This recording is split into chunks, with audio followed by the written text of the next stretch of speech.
अस्सलाम वालेकुम। उस्ताद री आलू वाले पराठे ला रहे ने। उस्ताद री वेखो उस्ताद गामा जी, और सुनाओ क्या हाल चाल है जी? दुआवां तुहाडियां भाई।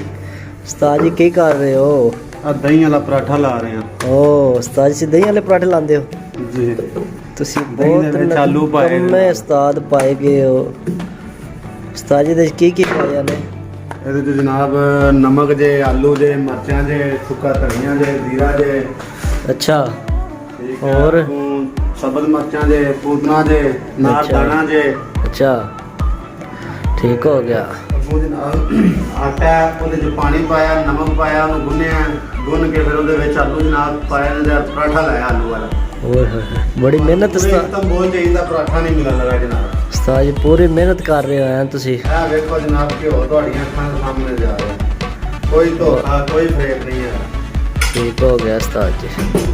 तो बगैर पानी तो मैं 2 कप चाय बना रहे हैं जनाब। वाह जी वाह। ठीक है। पानी शानी पाया ही नहीं है, पानी नहीं पाया ना ना पानी ऐसी बेईमानी नहीं करते कभी भी नहीं।